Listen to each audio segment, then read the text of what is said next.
What's up, guys? Welcome back for a new trade recap. So let's analyze the news first. Today we had 3:30 news, yellow folder. We had 4 p.m. news, orange folder plus yellow folder. And then we had 5 p.m. red folder news plus yellow and orange folder. So yeah, when you understand this, you understand that 3:30 not even market open, 4 p.m. not even market open. So these two wouldn't really matter. The only one that would really matter is this. So don't take a trade right when you, like, let's say 5 minutes before news or 10 minutes before news. It depends on how momentum is. But usually after a big push and then news in like 5 minutes, it usually chops so that news can manipulate. So if you look at my PNL, you can see Monday, yesterday, I took another trade. I took two trades actually after I cut the recording. The first one was a loss. I didn't SPX, bro. Oh my god. I don't even know why I took this trade. It was so dumb. But yeah, it did have contacts, but it was so dumb because it ended up playing, as you can see, break even. I played it again on NDX and then I got break even. On this point, I was like, okay, let me just hop off. And then come today, I took two trades, one loss, which is not really a loss because this is trail, but it's still a loss. But so yeah. Then with a banging win, and I'll show it right now. So this is the NPNL of today. We're back where we started in the week, which is good. And yeah. So yeah, this is good trade. This is good. This should work. This should work. But I'm done for the day, so I can't trade. This should work though. It has good momentum. So yeah, this should work. Previous stock looks like, yeah, this should work. Yeah, aim for LLR. But yeah, I took this trade and let me just journal this real quick, and then I'll break it down why I took the trade. Come to my Discord. Yeah, this is the loss I took today. This is 3 minute, but as you can see, we had an inverse here on the 2 minute, and then we inversed it, and then we hit my trail stop loss. And originally my stop loss was here, so I moved my stop loss here, and then break even was here, so I moved my break even there, but we got stopped down. And the reason I took this short was because I was bearish, and not because there's no and not because we were bearish in the day. It's just, no, it's not because we were not bearish. What am I even saying? Okay, I was bearish because we had SMTs with ES. That's the reason I was bearish. Second trade, and I'll show you what I mean, because I don't think okay, it ended up being a loss, but yeah, that was a good trade. But I wouldn't have taken it since I already took this trade, and this trade was like 10 times better than this trade because we had accumulation, 10 AM news manipulated, we had a chain set to delivery almost literally immediately after news, and then boom, I took the trade. And yeah, okay, let me not try and delete everything. Okay, so as I said, I was bearish coming to the day, and I can this is the trade I took. There was like just imagine there's a 2 minutes over here, so there's some random 2 minutes. I took a trade, and then yeah, the reason I took that trade is because we hit equilibrium of the range, and I was bearish, so I expected price to go lower. So yeah, we hit equilibrium and went down, so I expected the price to go lower. And the reason I expected price to go lower is because I can go to the 4 hour, actually not the 4 hour, the 50 minute. I can go to the 50 minute. We took out this we have SMTs with ES, and I don't think it's actually this, because this is this, no, it's this actually. So we took out this high, and ES didn't, and then we pushed lower, we came to the range, but we didn't go for this high again, because so that means this is protected. So this is the last place I was gonna trim, and yeah, we didn't end up hitting it because we entered a we entered a fair value gap, and there's a high inside that fair value gap which we took, and then we short bearish momentum. So expecting price to rebalance into higher time frame figure.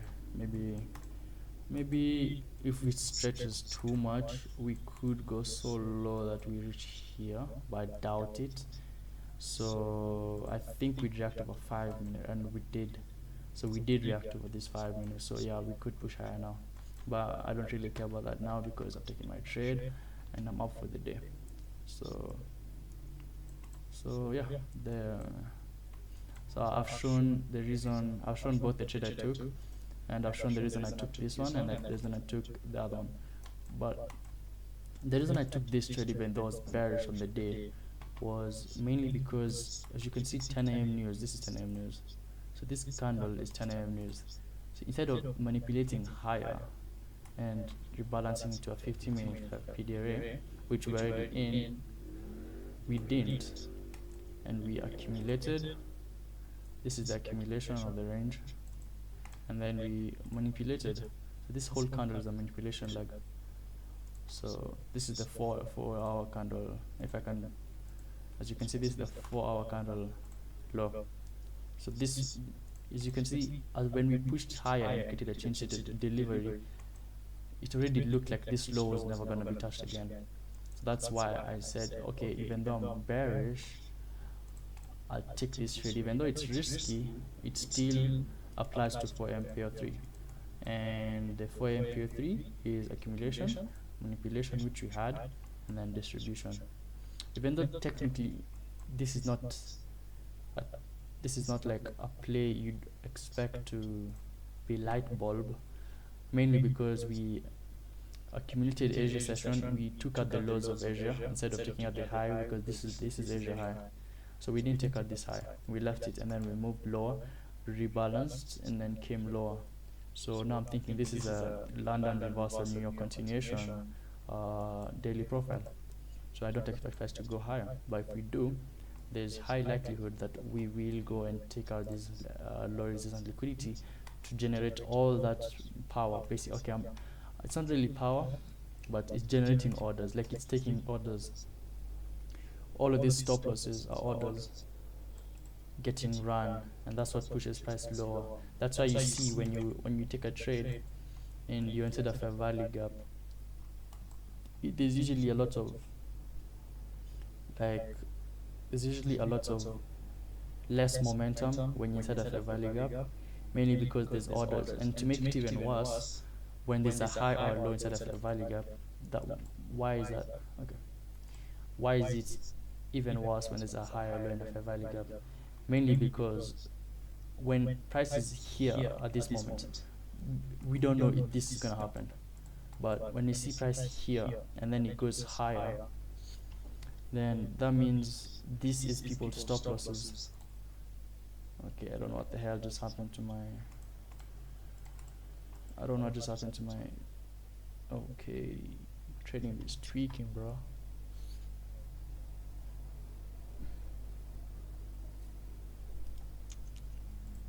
It's tweaking, bro. Okay, I'm back. Okay, what was I saying? So basically, when you see these lows, these prominent lows, these are stop losses. The reason price does not go lower is because there's so many orders here that we can't push lower, and so many people are being brought into the market. So this is where people's stop losses would be. So when we reach this prominent low and we take out that low, we don't expect price to just blast through, you know, like we don't expect the price to come here after you know, doing what price does and then form like a big BBC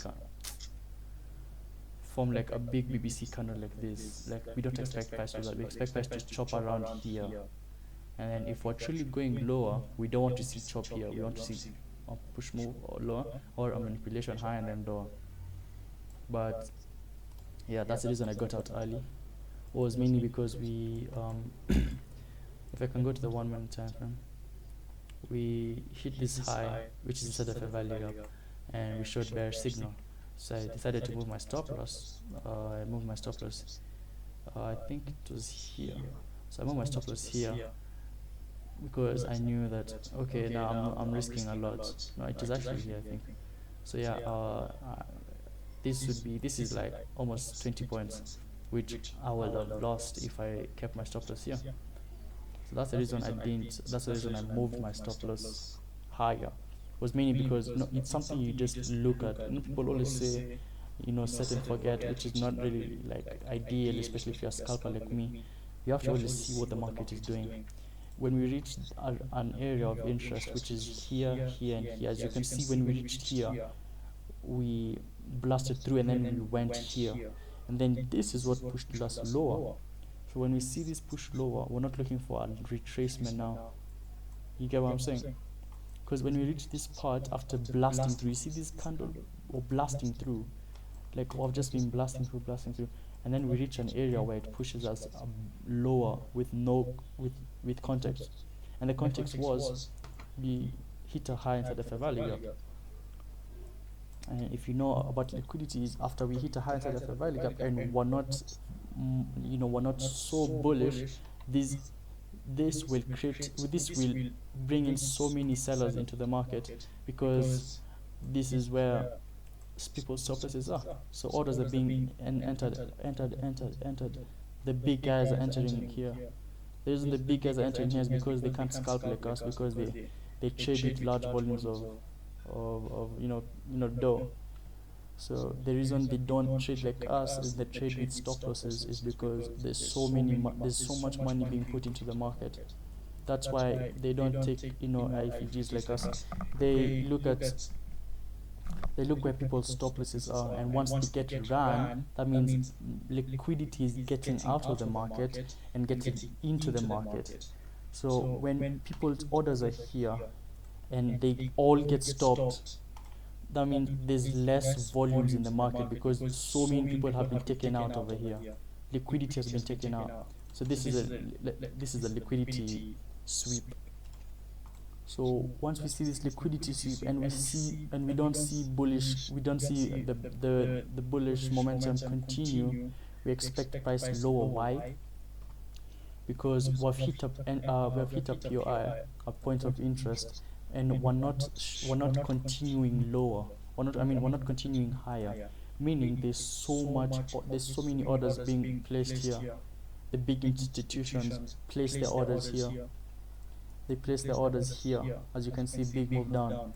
Another high. They place their orders here. They place their orders here. They place their orders in prominent lows and highs, where people's stop losses are most likely going to be, mostly retailers. So I know this is a bit of but you have to understand liquidity. That's why I moved my stops higher, because I knew we've hit an area of interest. We might continue higher, but we need that retracement, and I'm not about that retracement. So I don't really care. If we go lower and then higher. I just want to get out of the market, take my profits. Why?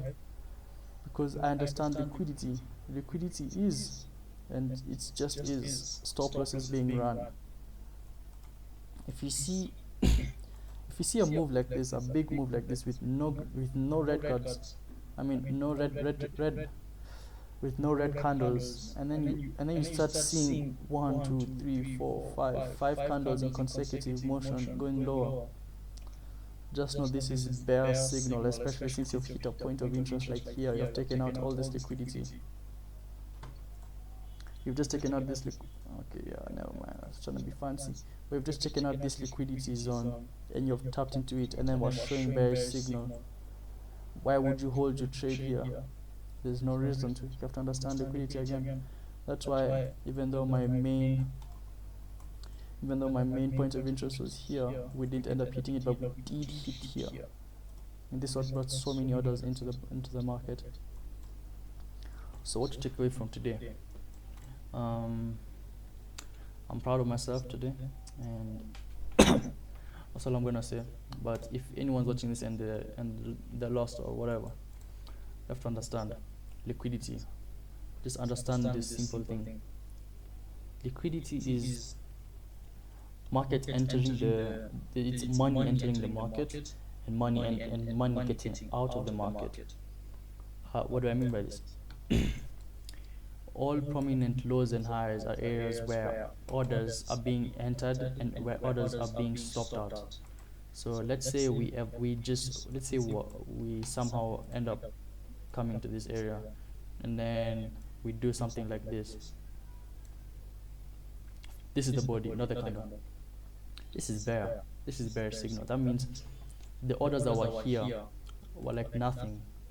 Like the orders here were little.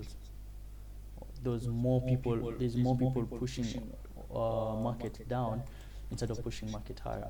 So even though orders are being stopped here, there's not enough liquidity to push market higher. Like we were here. There's so many orders here resting. Once we trigger all those orders, causes price to move lower.